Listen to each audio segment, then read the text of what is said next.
Ya. Sama kuasa hukum. Oke, assalamualaikum warahmatullahi wabarakatuh. Jadi hari ini tanggal 27 Maret 2025.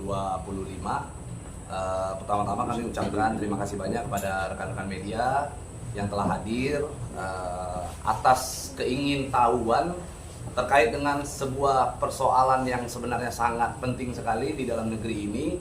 Karena hari ini bagaikan petir di siang bolong, kita mendapatkan sebuah informasi adanya kesesatan dalam penegakan hukum di negeri kita saat ini, yaitu di lokasi Bandung. Jadi baru-baru ini ada sebuah berita yang sangat viral, di mana ada seseorang gadis Ciamis yang mati terbunuh, yang mana dirilis oleh Polres Tabes Bandung yang menyatakan bahwa adanya satu hubungan sesama jenis yang katanya bertukar-tukar pasangan sehingga mengakibatkan kematian. Ditambah lagi hal yang paling mengejutkan yang kami dapatkan informasi bahwa baru kali ini di dalam sejarah di dalam negeri ini ada sebuah kejadian pembunuhan yang mana melibatkan 3 orang tersangka yang diduga melakukan upaya pembunuhan yang mengakibatkan hilangnya nyawa seseorang secara bersama-sama, akan tetapi 2 diantaranya ditangguhkan. Ini menjadi satu kesesatan dalam penegakan hukum, sehingga hari ini saya bersama dengan salah satu korban, merupakan kakak daripada korban, begitu ya. Lalu bersama dengan tim kuasa hukum dari LBH Iluni, Ikatan Alumni Universitas Parayangan. Ada Pak Yopi, di sampingnya ada Pak Randy, ada Pak Samuel. Jadi kita saat ini bersama-sama di sini ingin mendengarkan bagaimana peristiwa yang sesungguhnya terjadi, karena di dalam press release yang dilakukan oleh Polrestabes Surabaya Polrestabes Bandung, banyak hal-hal yang sangat tidak ada persesuaian di dalam peristiwa yang sesungguhnya. Kurang lebih itu saja di awal. Saya akan serahkan ke Pak Yopi untuk melanjutkan. Terima kasih, Bang Pablo. Saya ditunjuk selaku kuasa hukum oleh korban, kakak korban, keluarga korban. Kebetulan dari keluarga korban ini membutuhkan pengawalan, bantuan hukum yang menurutnya dia perlu sama sekali bantuan hukum untuk mendampingi di kepolisian, yaitu Polrestabes Bandung. Ini kuasa sudah ditandatangani oleh keluarga korban, sekaligus dia selaku pelapor, selaku pelapor. Ini tanda tangannya sudah. Ini kita dampingi oleh kuasa hukum sebanyak 23 orang.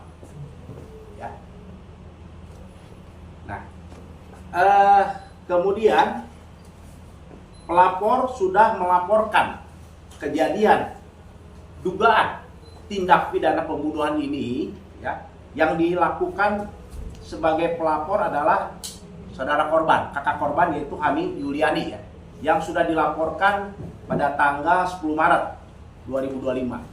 Ini sudah ada laporannya. Namun sampai saat ini saya melihat belum ada perkembangan yang signifikan terhadap kasus dugaan adanya pembunuhan yang dilakukan oleh tadi Bang Pablo 3 orang tersangka, di mana hanya 1 orang yang ditahan, yang 2 lagi kita tahu kemana.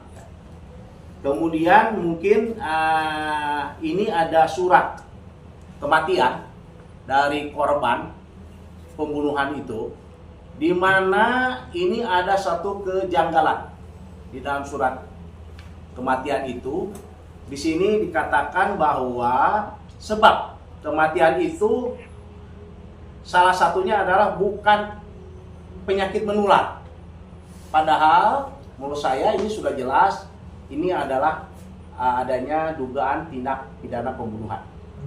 Ya, ini yang dikeluarkan oleh Rumah Sakit Salamun. Mungkin yang untuk lebih jelasnya nanti kronologis akan disampaikan oleh saudara rekan saya Randi, silakan. Oke, baik. Terima kasih Pak Yopi Gunawan. Baik, selamat malam rekan-rekan media. Izin ini sedikit melengkapi. Betul tadi apa yang dijelaskan rekan senior saya Pak Yopi Gunawan, bahwa ada dugaan tindak pidana pembunuhan di Kota Bandung, tepatnya itu di wilayah Coblong atau yang dikenal itu wilayah Gandok kalau di Kota Bandung ya. Itu dekat Simboloid, yang mana singkat cerita pada tanggal 8 Maret 2025 itu ada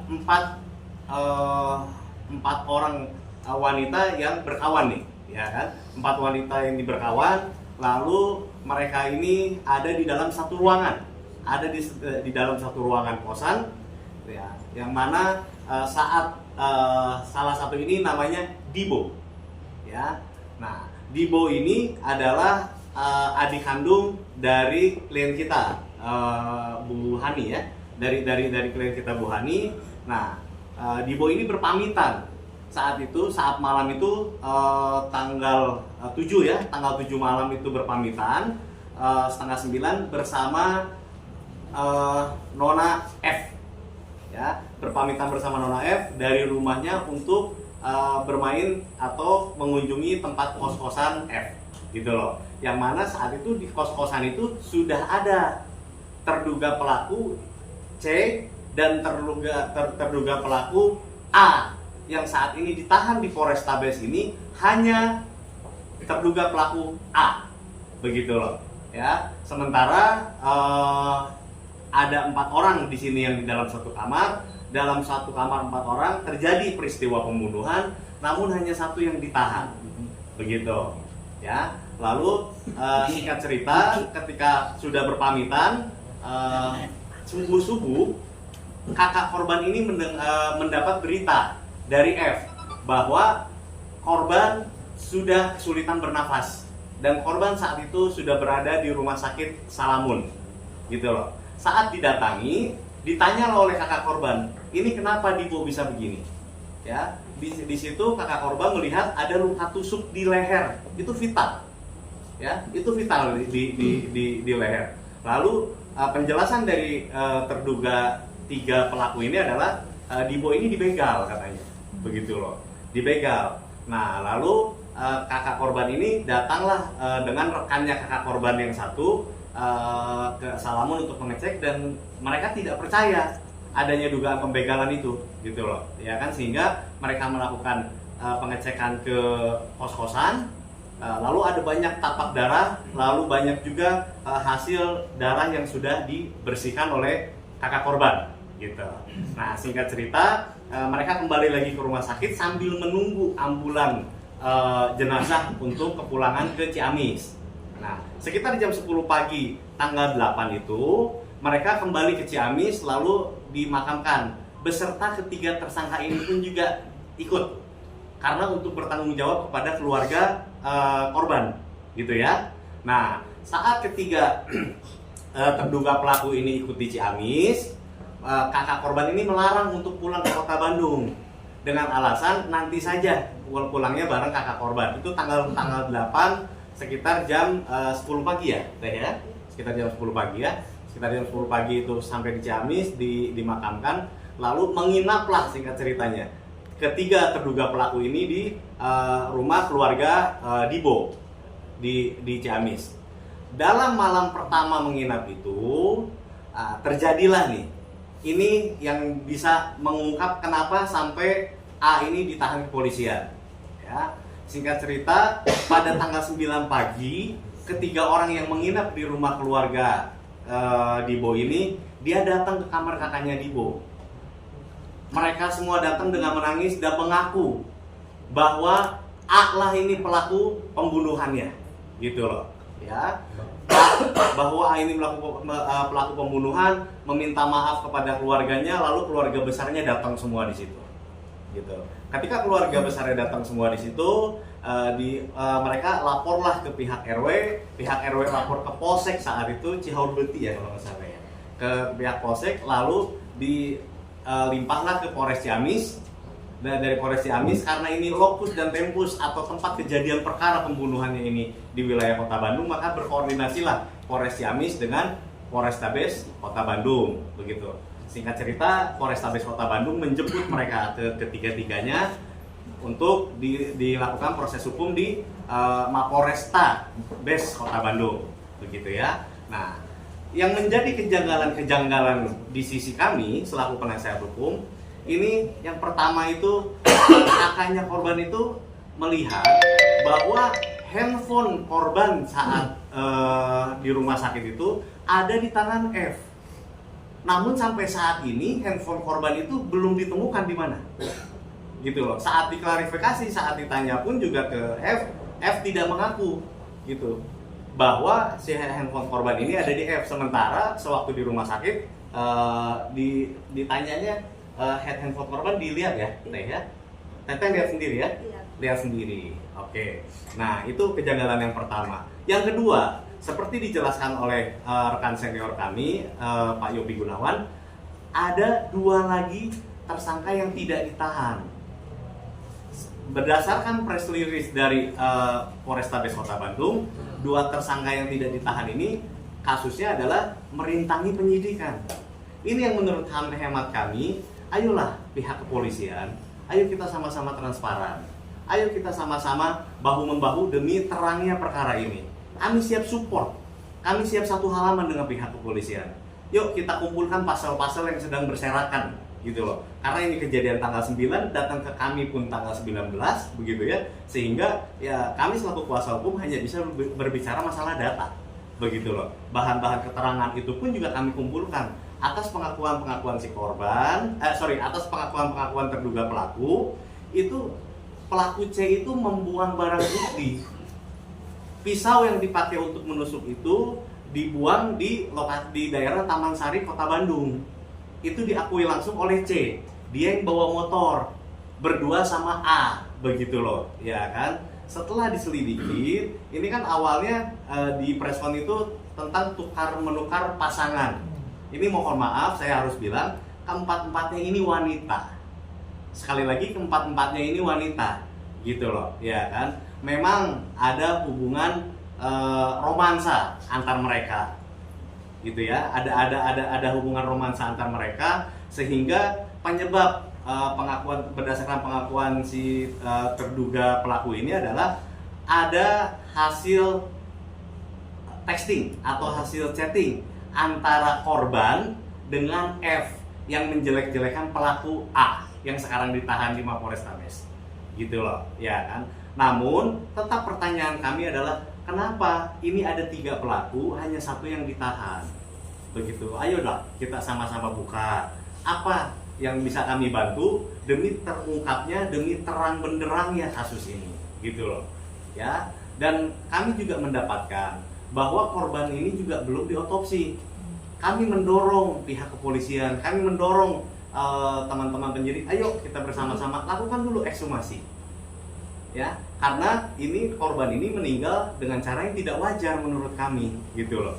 Dan sudah jelas sesuai dengan press release-nya pihak Polrestabes bahwa korban ini meninggal karena dibunuh, ya. Ayo coba kita lakukan ekshumasi, gitu loh, dan kumpulkan juga saksi-saksi lainnya. Ketika kuasa ini datang ke kami, yang pertama kami lakukan adalah melakukan gelar internal. Kami lakukan gelar internal, lalu kami lakukan investigasi mandiri.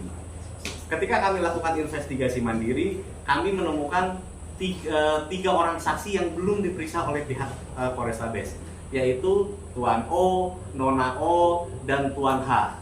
Tuan O dan Nona O ini mereka yang membantu mengangkat korban sewaktu terjadinya pembunuhan pada tanggal 8 dini hari, gitu ya. Tuan H ini adalah pemilik dari kos-kosan. Mereka 3-tiganya belum diperiksa. Kami tanya langsung waktu di lapangan, gitu. Mungkin itu yang dapat saya jelaskan, Pak Pablo. Ada yang mau ditanya dari teman-teman media? Berarti motifnya apa, Bang? Oh iya, Bang. Motifnya apa? Satu. Bang, kondisi Pak Syur 1 katanya mabuk-mabukan. Ada miras di situ. Itu yang pertama. Yang kedua, penggiringannya adalah isu begal yang diteriakkan. Tapi di sini tadi saya searching segala macam itu ada luka tusukan dan di dalam kos-kosan. Bisa detail nggak Bang? Seperti apa sebenarnya? Ya, jadi kalau tadi ada pertanyaan juga, apakah motifnya? Nah, ini yang memang kami pertanyakan kepada pihak penyidik karena berdasarkan press release dari Polrestabes Bandung yang menyatakan bahwa adanya indikasi tukar-menukar pasangan. Sementara pada saat pengecekan pertama, pada saat jenazah dicek ya Teh ya, oleh bidan dan lain-lain, ditemukan bahwa Dibo almarhum itu masih keadaan perawan, betul ya? Ya, masih perawan dan tidak pernah melakukan hubungan-hubungan yang terlarang di dalam norma-norma agama. Selain itu juga dari pihak temannya ada Marta ya, dari temannya pernah mendapatkan chattingan bahwa ada ajakan-ajakan untuk melakukan hubungan, tapi diajak cewek ya, telanjang dan lain-lain, dia kabur, dia tidak berani. Jadi sebenarnya hubungan sesama jenis yang katanya bertukar-tukar, yang katanya disampaikan oleh pihak penyidik, ini juga perlu kita pertanyakan. Benar nggak itu menjadi satu motif? Apa yang membuat para penyidik akhirnya berani mengambil kesimpulan bahwa motifnya adalah bertukar-tukar pasangan. Lalu terkait dengan apa tadi pertanyaannya, pembunuhannya dengan cara apa? Pembunuhannya dengan cara lehernya ditusuk dengan pisau, dicongkel-congkel. Jadi benar-benar ditusuk di leher, lalu ini sampai dagingnya keluar, ya Pak ya.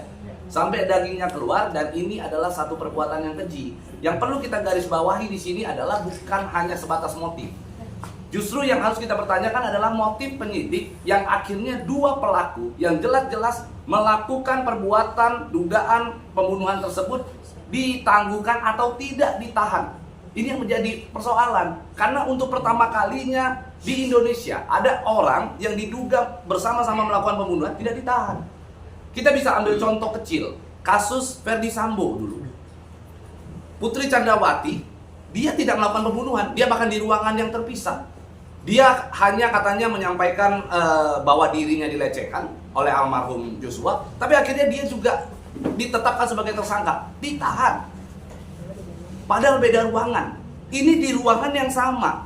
Dan bayangkan, kos-kosan itu adalah kos-kosan saudari Feby. Saya sebut namanya saja, jadi saya tidak menggunakan inisial. Saudari Feby yang ditangguhkan oleh penyidik.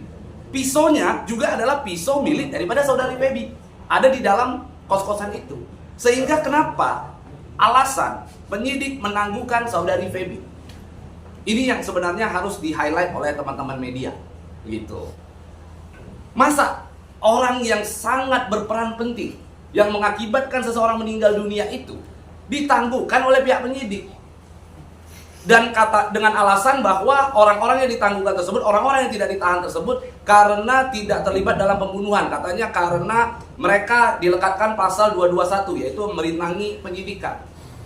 Bagaimana jalan ceritanya? Justru kalau kita mau bicara merintangi penyidikan, kalau benar mereka merintangi penyidikan, maka hari ini ketika mereka tidak ditahan, mereka berpeluang besar untuk melakukan perintangan penyidikan jauh lebih besar. Maka kami meminta agar Polrestabes segera menahan mereka. Bang, ada indikasi sesuatu gak sih Bang? Kenapa banyak janggal ya, dari kematian dan segala macam. Ada nggak indikasi tertentu gak sih? Itu ada orang dalam atau apa? Kecurigaan itu. Kalau indikasi tertentu kami tidak berani berasumsi. Oke? Akan tetapi saya cuma hanya ingin berpesan kepada pihak penyidik ini secara pribadi dari saya, bukan dari kuasa hukum, bukan dari korban. Jangan lagu bayar-bayar polisi, kan ada ya? Lagu bayar-bayar polisi itu begitu booming, berusaha oknum-oknum menekan, membungkam lagu tersebut untuk tidak diperdengarkan. Tapi begitu kejadian seperti ini, penyidik tidak bisa berbuat apa-apa. Maka kami minta buktikan bahwa lagu bayar-bayar polisi itu adalah lagu yang tidak sebenarnya. Itu permintaan kami kepada pihak penyidik. Berarti biar masyarakat tuh tetap percaya dengan aparatur negara, kan bisa dibilang itu. Iya, kami berharap agar masyarakat bisa percaya kepada pihak yang berwajib, kepada pihak kepolisian, dalam hal ini Polrestabes Bandung. Buktikan melalui kasus ini. Ini sebenarnya hal sepele kok. Sekarang gini ya, saya kasih contoh. Saya misalnya di dalam satu ruangan, saya sama istri saya lagi mau maling satu ruangan. Terus istri saya masuk ke dalam ruangan tersebut, saya di luar ngejagain. Terus polisi datang. Lalu saya bilang sama polisi, nggak ada apa-apa Pak. Akhirnya berhasil istri saya maling. Pertanyaannya, saya terlibat nggak di dalam upaya perbuatan pidana maling tersebut? Tentu terlibat. Jadi jangan dipisahkan. Ini adalah perbuatan secara bersama-sama. Jangan, maksudnya gini loh, jangan karena sebelumnya ini ngelihat bahwa korban adalah orang kecil, lalu ini di daerah, tidak disorot oleh media, suka-suka dalam menegakkan hukum. Harus tegak lurus. Apalagi saat ini saya dapat info tidak ada di otopsi ya. Korban tidak ada di otopsi. Lalu apa tindakannya kalau tidak di otopsi? Maka kami mendorong agar Polrestabes lakukan ekshumasi. Lakukan penggalian terhadap kubur, otopsi ulang. Cek sebab mati daripada orang tersebut. Orang jelas kok, siapapun ditusuk lehernya, ya pasti sangat berkemungkinan untuk meninggal dunia. Itu kurang lebih dari saya. Meminta gelar perkara ulang bisa dibilang itu. Silakan. Ya, oke. Baik, nanti mungkin langkah selanjutnya dari kami tim kuasa hukum, setelah puzzle-puzzle atau bahan keterangan atau data-data lain berhasil dikumpulkan, kami meminta adanya gelar khusus dari pihak kepolisian agar kami ikut dilibatkan dalam gelar tersebut. Ya, dengan tujuan sekali lagi, kami tim kuasa hukum ingin bersinergi dengan pihak Polres, ingin bersinergi dengan pihak kepolisian. Ayo kita sama-sama bergandeng tangan demi terungkapnya terangnya kasus almarhum Dibo. Ya. Bang, ini kakaknya bang ya berarti bang ya? Ini kakaknya. Boleh Silakan. Korban sendiri dengan pelaku itu hubungannya apakah boleh tahu bang?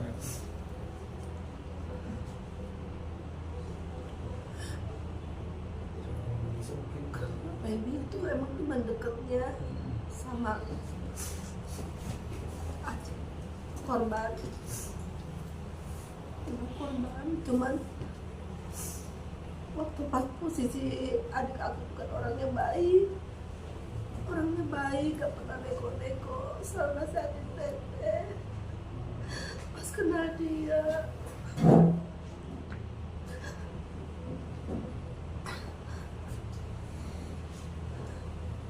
Oke, mungkin mohon izin ya teman-teman ya, karena klien kami pun juga saat ini masih dalam masa kedukaan. Izin mungkin kami bantu untuk menjelaskan bahwa memang betul dari keterangan dari klien kami bahwa F ini ada hubungan spesial dengan korban, gitu ya. Dan C ini ada hubungan spesial dengan A. Gitu, bahan keterangan yang bisa kami berikan. Berarti ada mungkin faktor cinta segitiga atau gimana, ada kecemburuan atau ke arah situ bang mungkin bang? Ya, saat ini kami masih belum bisa menyimpulkan apapun karena kami masih ingin beraudiensi dengan pihak Polrestabes, yang mana memang harusnya jadwalnya kemarin, namun pihak penyidik langsung konfirmasi ke kami, tim kuasa hukum, pihak penyidik itu lagi berhalangan sehingga dijadwalkan ulang pada hari Jumat, gitu loh, untuk audiensi antara tim kuasa hukum dengan tim penyidik. Kami harap dan kami rasa tim penyidik pasti bisa bergandengan tangan dengan kami demi terungkapnya kasus ini ya, Pak Direktur ya. Bang, berarti penegasan sekali lagi bahwa dua tersangka ini masih bebas berjalan di luar, Ya. dan bisa saja tidak menutupi untuk menghilangkan segala sesuatu barang. Ya, itulah yang kami takutkan dan itulah yang kami khawatirkan ya, itulah yang kami khawatirkan. Makanya kenapa Bang Pablo segitu kencangnya sebagai penggiat hukum, segitu kencangnya membantu kami semua di sini selaku praktisi hukum ya Bang ya. Tentunya kami mengkhawatirkan pasal yang diterapkan ini perintangan penyidikan ini sesuai dengan press release ya, sekali lagi sesuai dengan press release dari Polrestabes ya. Kami mengkhawatirkan justru dengan diterapkannya pasal ini dan ditangguhkan, kami takut takut hilang barang-barang bukti lainnya gitu loh. Seperti contohnya handphone korban pun sampai detik ini belum disita oleh pihak polisian. Nah ini yang kita takutkan gitu. Padahal jelas-jelas handphone korban itu ada dipegang oleh saudari Feby pada saat di rumah sakit ya Teh. Dipegang oleh saudari Feby. Kelihatan bahkan saat ini kalau kita cek TikToknya Dibo sendiri masih sering aktif ya. Masih sering aktif. Dan terakhir detik-detik Dibo mohon maaf meninggal dunia, itu 3 orang tersebut masih sempat menggunakan TikTok daripada Dibo untuk melakukan live, betul ya Teh? dan itu dilihat oleh banyak orang. Sehingga sangat jelas sekali, sangat terang sekali bahwa ketiga orang tersebut diduga melakukan pembunuhan tersebut secara bersama-sama. Dan ini untuk informasi kepada teman-teman, saya banyak ngobrol dengan Teh Hani selaku kakak daripada Dibo. Beliau menyampaikan bahwa Dibo tersebut adalah orang yang sangat baik. Dibo tulang punggung daripada keluarga. Dibo jual gorengan untuk menghidupi keluarga. Bahkan Dibo sempat menjadi ART, asisten rumah tangga, untuk menghidupi keluarga. Sehingga janganlah kita biarkan orang yang memang sebagai tulang punggung keluarga, orang anak yang baik, lalu di framing sedemikian rupa. Apalagi yang memframing tersebut adalah pihak penyidik. Tugas daripada penyidik, lakukan penegakan hukum. Siapa yang diduga melakukan sebuah tindakan pidana, tangkap, tahan. Jangan malah mencoba untuk melakukan framing kembali gitu. Dan sekarang kami juga menduga sejumlah orang gitu ya, yang mungkin perlu diperiksa juga secara intens. Misalnya, salah satu pemilik daripada kos-kosan tersebut. Jadi di kos-kosan ini Feby menyewa di situ, tapi pemilik daripada kos-kosan tersebut ada seseorang yang berinisial H. Mungkin perlu untuk diperiksa juga. Bagaimana sepengetahuan dia, karena di sana tidak ada orang yang ngekos. Yang ngekos cuma ada satu orang ya? Iya, betul. Hanya ada satu orang. Bahkan Feby tinggalnya bukan di situ. Feby itu rumahnya dekat situ. Ngapain ngekos di situ? Coba bayangkan. Jadi Feby tinggal bukan di tempat kos-kosan yang tempat kejadian pembunuhan tersebut. Feby tinggalnya justru di luar daripada itu. Dekat, jaraknya sangat dekat sekali. Mungkin, mohon maaf, kepleset nyampe. Lalu kok bisa gitu loh? Mereka melakukan perbuatan tersebut di sana gitu ya. Lalu mengatakan bahwa itu adalah kos-kosan Feby. Ngapain dia ngekos di situ? Sementara rumahnya dekat situ. Berarti ada dugaan berencana dong Bang. Kami menduga, saya secara pribadi menduga keras. Terus langkah apa buat Bang Papri sendiri untuk mempercepat proses tersebut? Pak Yopi. Jadi kami pertama akan menulis surat ke pihak Polrestabes Bandung. Yang pertama adalah masalah ekshumasi ya. Kami minta agar segera di ekshumasi ya. Ekshumasi, kemudian dilakukan otopsi ya, supaya jelas itu kematiannya apa. Yang kedua adalah agar HP yang saat ini dipegang oleh F ya, untuk segera disita karena HP itu adalah milik korban. Yang mungkin itu semua ada di situ.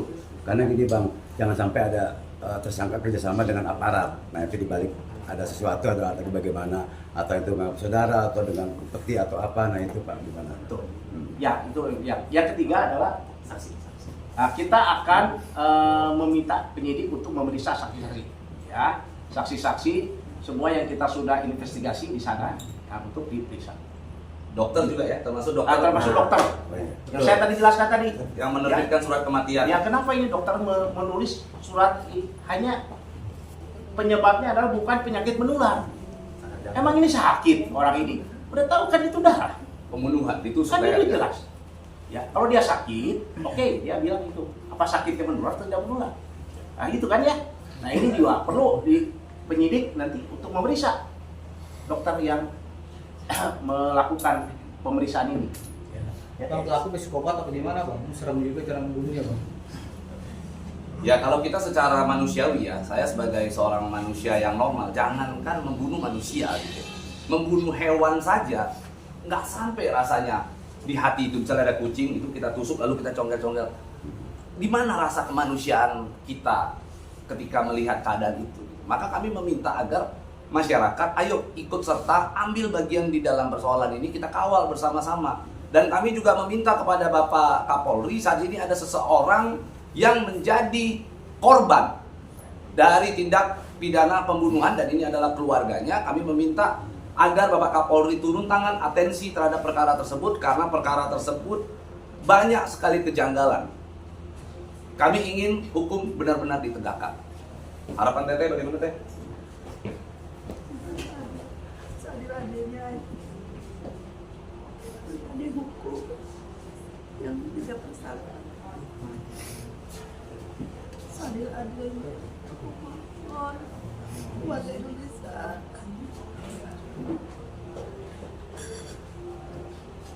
Aku tahu adik aku. Dia orang baik.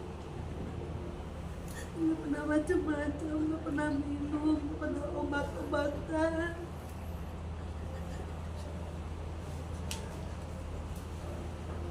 Ya, oke. Lagi-lagi teman-teman media, mohon maaf ya karena klien kami dalam masa kedukaan nih, belum genap 1 bulan ditinggal oleh adinda tercinta, begitu ya, dalam keadaan meninggal yang sangat-sangat tidak wajar. Ya, mungkin sedikit tambahan dari saya, dari tim kuasa hukum. Ayo tim kepolisian juga, kami belum melihat nih tentang FAIR atau visum et repertum. Ya, apa itu visum et repertum? Itu ketika korban itu dilarikan ke rumah sakit, ya kan? Kami belum terima nih data dari rumah sakit bahwa adanya luka tusuk berapa senti gitu loh. Ya kan, sehingga itulah nanti patut diduga seperti kata Bang Pablo menyebabkan hilangnya nyawa Dipo gitu loh. Ya, kedalamannya berapa gitu loh, ya. Dan juga barang bukti seperti pisau, ya, seperti gagang pisau yang katanya sudah dipatahkan, dan berdasarkan pengakuan C itu dibuang di daerah Taman Sari di semak-semak gitu ya. Itu sih tambahan dari kami. Selain itu ada tambahan juga bahwa kita menyimpan 1 buah rekaman ya, Teh ya. Ya. Ada 1 buah rekaman yang ini rekaman tersebut perlu untuk diungkap nantinya, di mana di dalam rekaman tersebut jelas sekali saudari Feby itu sempat mengatakan permisi untuk balik ke ke kosan untuk membersihkan darah. Katanya disuruh bapak kos ya, disuruh bapak kos. Maka bapak kosnya juga harus diperiksa. Semua harus diperiksa. Jangan main-main. Ini adalah sebuah kejadian di mana seseorang hilang nyawanya akibat ulah dari segelintir orang. Gitu. Jadi jangan sampai ini dijadikan main-mainan. Gitu. Tapi di TKP itu ada CCTV kayak juga? Gak ada. Mau lihat ininya? Ada video lokasinya? Video lokasi itu. Suasana kosan. Mohon maaf ya, itu tempatnya kayak kurang lebih kayak gudang-gudangan gitu. Coba.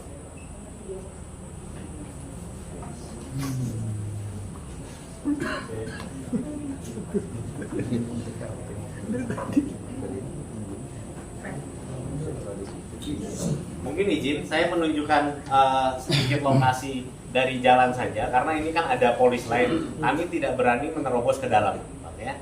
Kami hanya sampai ke pagar. Ini sekitar 2 menit.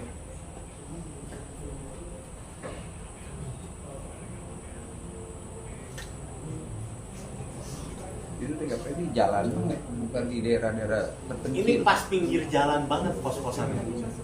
Tapi masuk gang ke dalam gitu. Masuk gang ke dalam.